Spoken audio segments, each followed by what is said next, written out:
Hello, my dear student. Today we are going to discuss one of an important topic of physics, that is thermodynamics. So, what do you mean by thermodynamics? Thermodynamics is the branch of physics. Here we'll study from the name itself.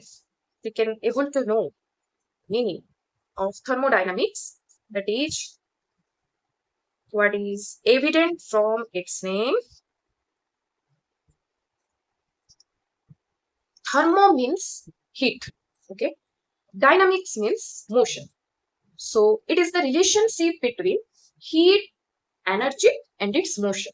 So if we give heat to an engine, it starts working. It is based on the principle of thermodynamics. If we eat food, if we eat something, it can convert it into heat energy so that we can able to work. So it is also based on the principle of thermodynamics. All our universe, Earth, all are working based on the principle of thermodynamics. Okay. Before going to this chapter, we need to understand some important terms related to thermodynamics. First one is system. So what do we mean by system? System means it is an assembly of collection of extensive large number of molecules which are capable of exchanging its energy to the surrounding. We call it a system. Okay. So for example, we can take gas in a cylinder और water inside the बोतल. तो हम एक water बोतल को ले सकते हैं एक सिस्टम, और एक सिलेंडर जिसमें गैस फिल होता है, ऑलरेडी फिल होके है, वो एक भी सिस्टम हो सकता है. तो ये दोनों एग्जांपल है सिस्टम का. तो हमारा सराउंडिंग क्या है? मान लो ये एक सिलेंडर है, ये सिलेंडर के अंदर गैस है, गैस मॉलिक्यूल है, तो ये एक हमारा एक सिस्टम है. तो सराउंडिंग क्या है? मतलब सिस्टम के चारों तरफ क्या है? एयर है, तो एयर हो गया हमारा सराउंडिंग. ठीक है. अब we have two types of system. One is open system, one is closed system. So open system क्या? Open system means this is a type of system which can able to exchange its energy and matter to the surrounding. Closed system क्या है? This is a type of system which can able to exchange only energy, not matter to the surrounding. तो ये देखो, तो यहाँ पे हम एक चाय कप ले जाएंगे. तो ये चाय कप में क्या होता है? हीट और energy, heat in the form of energy and matter, जो कि हमारा वाटर वेपर है, वो सराउंडिंग को ट्रांसफर हो रहा है, इसलिए ये एक ओपन सिस्टम है. क्लोज सिस्टम में क्या होता है? देखो, ये चाय कप को अगर हम ढक्कन डाल देंगे तो क्या होगा? ये हीट यहाँ पे हीट फ्लो तो कंटिन्यू रहेगा, लेकिन यहाँ पे जो मेटर है वो मेटर सराउंडिंग को पास नहीं कर पाएगा, इसलिए ये क्लोज सिस्टम का एग्जाम्पल है. नेक्स्ट है isolated system. What do you mean by isolated system? Isolated system means it can neither exchange energy and matter to the surrounding. So ये एक थर्मोफ्लास्क है. थर्मोफ्लास्क के अंदर अगर हम कुछ पानी या चाय रख देंगे, गर्म चाय, तो क्या होगा? ना हीट बाहर ट्रांसफर हो पाएगा, ना कि मेटर भी बाहर को ट्रांसफर हो पाएगा. तो ये तीनों हो गया हमारा तीन अलग अलग सिस्टम. वन है open system, close system, next one is isolated system. अभी देखो, ये सिस्टम को, ये सिस्टम में, ये सिस्टम के चारों तरफ बाउंड्री है. तो बाउंड्री का मतलब क्या है? वॉल. तो हमारे थर्मोडायनामिक्स में दो टाइप का वॉल. तो फर्स्ट वॉल को बोलते हैं एडियाबेटिक वॉल. एडियाबेटिक वॉल का मतलब क्या है? It is a insulating wall. Insulating wall का मतलब क्या है? It can not able to exchange energy from one system to another system. देखो, यहाँ पे ए एक सिस्टम है, बी एक सिस्टम है, तो यहाँ पे एनर्जी फ्लो नहीं हो पा रही है क्योंकि बीच में एक एडियाबेटिक वॉल है. तो एडियाबेटिक वॉल का क्या काम क्या है? ये एनर्जी को एक सिस्टम से दूसरे सिस्टम को ट्रांसफर होने नहीं देगा. ओके. तो नेक्स्ट है डायाथर्मिक वॉल. ये डायाथर्मिक वॉल क्या होता है? डायाथर्मिक वॉल मतलब ये एक कंडक्टिंग वॉल है, मतलब हीट फ्लो हो पाएगा एक सिस्टम से दूसरे सिस्टम को. तो ये एक कंडक्टिंग वॉल है. जैसे कि देखो, ये सी और ए के बीच में और सी और बी के बीच में एक वॉल है जो कि डायाथर्मिक वॉल है. मतलब हीट एनर्जी सी से लेके ए तक जा सकता है और सी से लेके बी तक जा सकता है. तो ये हो गया एक डायाथर्मिक वॉल एग्जाम्पल. नेक्स्ट हम देखेंगे पैरामीटर्स. एक सिस्टम के अंदर जो जो क्वांटिटी हम इजीली मेजर कर पाएंगे उसको बोलते हैं पैरामीटर्स और वेरिएबल्स. तो कौन सा क्वांटिटी हम मेजर कर पाएंगे? प्रेशर हो गया, वॉल्यूम, टेम्परेचर, इंटरनल एनर्जी, और क्या, नंबर ऑफ मोल्स, ये सब हम मेजर कर पाएंगे. तो इसको बोलते हैं parameters variable. So we have two types of variable, that is extensive variable, next one is intensive variable. Extensive variable क्या है? Which indicate the size of the system. जैसे कि वॉल्यूम हो गया, internal energy, number of mole, ये सब क्या है? साइज ऑफ द सिस्टम को इंडिकेट कर रहे हैं, इसलिए ये एक्सटेंसिव वेरिएबल का एग्जांपल है. सिमिलरली प्रेशर, टेम्परेचर, डेंसिटी, ये सब इंटेंसिव वेरिएबल का एग्जांपल है. अब हम देखेंगे इक्वेशन ऑफ स्टेट क्या है. इक्वेशन ऑफ स्टेट मतलब इक्वेशन ऑफ स्टेट ये किसका है? ये आइडियल गैस का इक्वेशन ऑफ स्टेट. तो अब देखो, मान लो ये पी भी, ये एन आर टी, ये सब क्या है? पी मतलब प्रेशर, वी मतलब वॉल्यूम, एन हो गया नंबर ऑफ मोल, आर हो गया गैस कांस्टेंट, टी हो गया टेम्परेचर. तो ये जो वेरिएबल एक दूसरे के साथ कनेक्ट होके है और ये इंटरडिपेंडेंट है. मतलब अगर टेम्परेचर बढ़ेगा तो इसके साथ प्रेशर भी बढ़ेगा, वॉल्यूम भी बढ़ेगा. अगर टेम्परेचर को हम कम करेंगे तो प्रेशर वॉल्यूम भी कम हो जाएगा. इसलिए ये सब इंटरडिपेंडेंट है. ठीक है. तो नेक्स्ट हम देखेंगे जीरोथ लॉ ऑफ थर्मोडायनामिक्स. अब हम सिस्टम के बारे में ऑलरेडी पढ़ चुके हैं. तो ये सिस्टम कैसे ऑपरेट होता है, तो ये ऑपरेशन होने के लिए हमको पढ़ना पड़ेगा तीन law. First one is zeroth law, next one is second law, first law, next second. तो ये जीरोथ लॉ फर्स्ट क्यों आए? ओके, तो इसके बारे में भी देखेंगे. तो जीरोथ लॉ क्या है? It tells about the concept of temperature. Actually first क्या हुआ था? लॉ ऑफ थर्मोडायनामिक्स डिस्कवर हुआ, next second law of thermodynamics भी डिस्कवर हो गया. इसके अंदर टेम्परेचर एक क्वांटिटी को यूज किया गया है, लेकिन उसके बारे में कुछ भी डिफाइन नहीं हुआ था. इसीलिए साइंटिस्ट ने सोचा इसको डिफाइन करने के लिए हम एक दूसरा लॉ निकालेंगे, उसका नाम दे देंगे हम जीरोथ लॉ ऑफ थर्मोडायनामिक्स. क्योंकि ऑलरेडी फर्स्ट सेकेंड बोल के नाम रह गया था ना, इसलिए साइंटिस्ट लोगों ने जीरोथ लॉ उसको नाम दे दिए. तो बेसिकली जीरोथ लॉ क्या है? सपोज हमारे पास दो सिस्टम है. मान लो ये हो गया एक सिस्टम, मान लो ये हो गया हमारा एक दूसरा सिस्टम. तो ये दोनों सिस्टम के बीच में हमारा जो वाल प्रेजेंट है वो क्या है? एक डायाथर्मिक वाल है. मतलब हीट एनर्जी इजीली ये सिस्टम से लेके ये सिस्टम को फ्लो हो पाएगा. सपोज मान लो ये हो गया सिस्टम ए, ये हो गया सिस्टम बी. तो अभी हीट एनर्जी फ्लो होना शुरू हुआ क्योंकि ये एक डायाथर्मिक वाल. कुछ टाइम के बाद क्या हुआ? हीट एनर्जी फ्लो होना बंद हो गया. तो वो पर्टिकुलर स्टेट को हम बोलते हैं इक्विलिब्रियम स्टेट. इक्विलिब्रियम स्टेट क्या है? देखो, क्योंकि हम यहाँ पे हीट थर्मल के बारे में डिस्कशन कर रहे हैं, इसलिए ये हो गया thermal equilibrium state. Thermal equilibrium state. Okay. So thermal equilibrium state में क्या होता है? एनर्जी मतलब फ्लो होना बंद हो जाता है. ए में जितना एनर्जी है बी में उतना एनर्जी रहेगा. वो एक इक्विलिब्रियम बैलेंस सिचुएशन में आ जाएगा. तो नेक्स्ट अब देखो, यहाँ पे एक दूसरा एक सिस्टम है. सपोज ये है सिस्टम ए, ये है सिस्टम सपोज सी. तो ये भी वाल क्या है? एक डायाथर्मिक वाल है.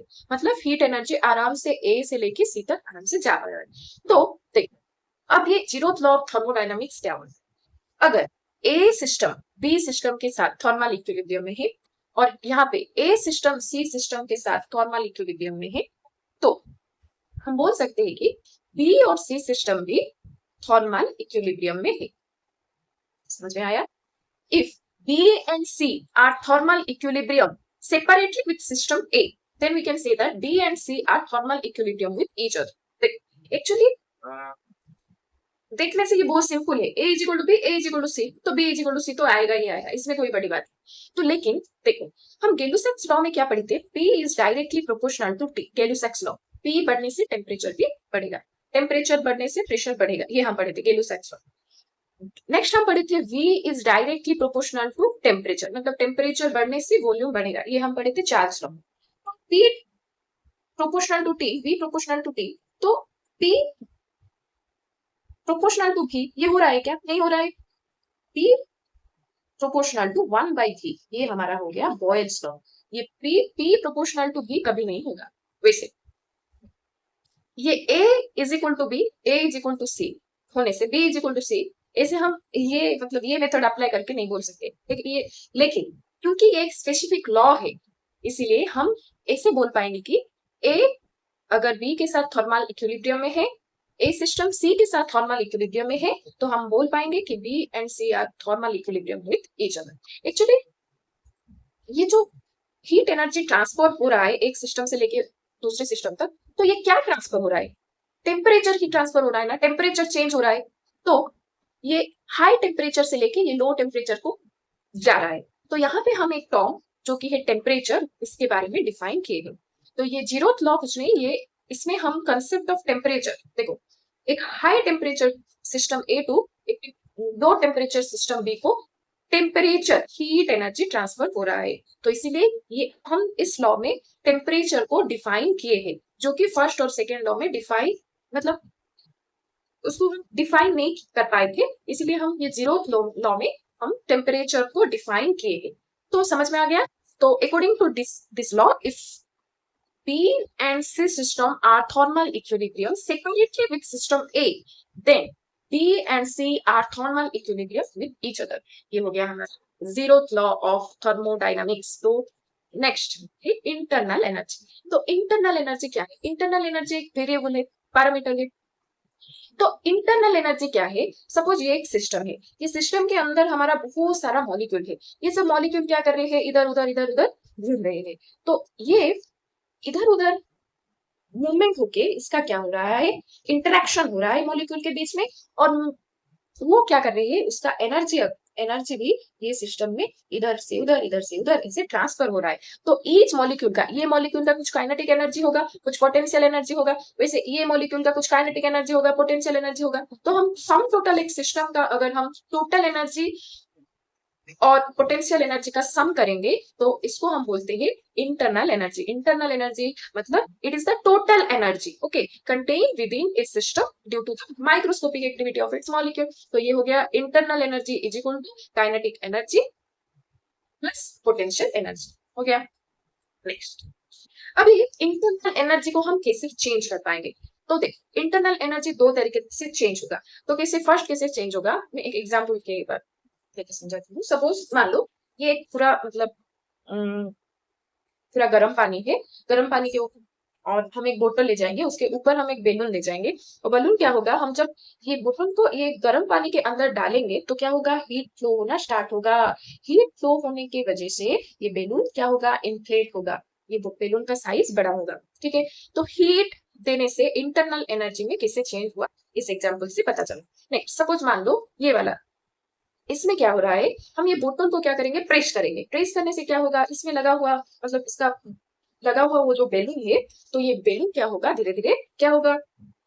मतलब इन्फ्लेट होना शुरू होगा। तो ये हम क्या के बैलून के मतलब वर्क डन के, बोतल को प्रेस करके हम वर्क डन के, वर्क डन करने से हमारा सिस्टम मतलब इंटरनल एनर्जी क्या हुआ? चेंज हुआ। तो ये हो गया हमारा दो तरीका।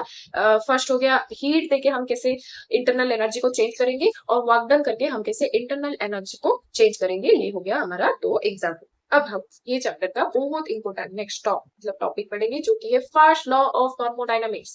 First law of thermodynamics states that energy can neither be created nor destroyed. Okay, so it can transform from one form to another form. मान लो तुम क्या करो, यहाँ पे ये वाला एग्जाम्पल में क्या करो, तुम हाथ को इसे रब करना शुरू करो। रब करने से क्या होगा? हमको हीट फील होगा, मतलब हम थोड़ा वार्म फील कर पाएंगे। तो इसमें क्या होगा? मैकेनिकल एनर्जी क्या हुआ? हमारा मैकेनिकल एनर्जी कन्वर्ट हो गया किसमें? हीट एनर्जी में कन्वर्ट हो गया। कोई भी एनर्जी लॉस नहीं हुआ, लेकिन यहाँ पे कन्वर्सन हुआ, एक एनर्जी की दूसरे एनर्जी को कन्वर्ट हो गया। सिमिलरली ये एग्जाम्पल है, ये जो बॉल यहाँ पे एक बिल्डिंग से गिर रहा है, ये बॉल का इस पोजीशन में हाईएस्ट अमाउंट ऑफ क्या था? पोटेंशियल एनर्जी हाईएस्ट था। उसके बाद क्या हुआ? धीरे धीरे जब बॉल को हम नीचे डालेंगे तो क्या होगा? काइनेटिक एनर्जी बढ़ेगा, पोटेंशियल एनर्जी कम होगा।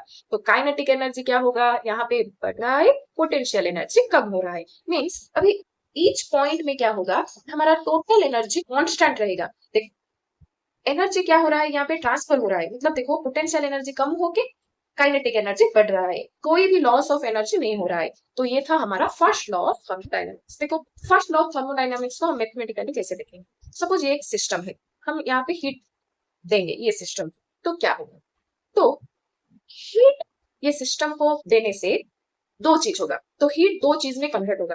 तो फर्स्ट कुछ हीट क्या होगा? ये सिस्टम का इंटरनल एनर्जी को बढ़ाने के लिए हेल्प होगा, इंटरनल एनर्जी को क्या करेगा? इंक्रीज करेगा। दूसरा क्या करेगा? ये वर्क डन मतलब ये सिस्टम वर्क करने के लिए कुछ हीट को यूज करेगा। तो ये दो मतलब ये हम हीट को कैसे कैसे यूज हो रहा है वो हम mathematically first law of thermodynamics में दिखाए हैं। देखो, तो ये हो गया delta Q is equal to delta U plus delta W.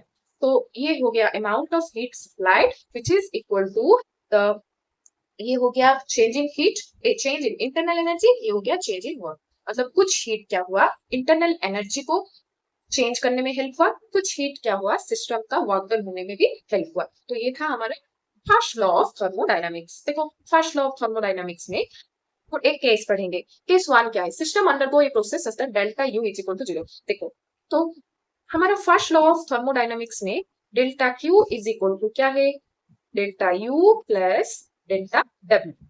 अगर इंटरनल एनर्जी जीरो है, अगर हम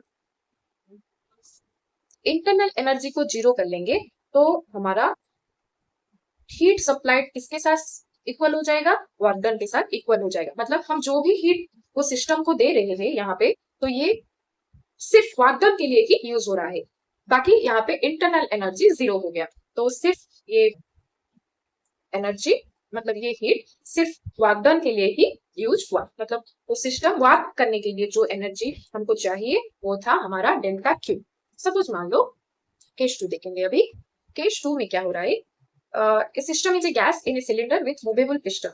Suppose यहाँ ये एक सिस्टम है, ये सिस्टम में कुछ गैस है, मतलब ये तो एक गैस सिलेंडर है। ये गैस सिलेंडर में क्या होगा,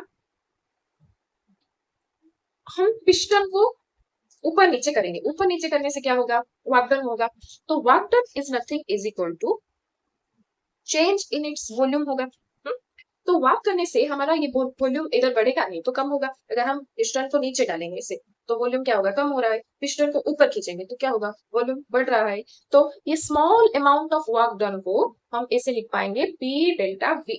ओके, तो ये था हमारा small amount of work done. देखो तो वर्क डन का फॉर्मूला क्या है, फोर्स इनटू डिस्प्लेसमेंट।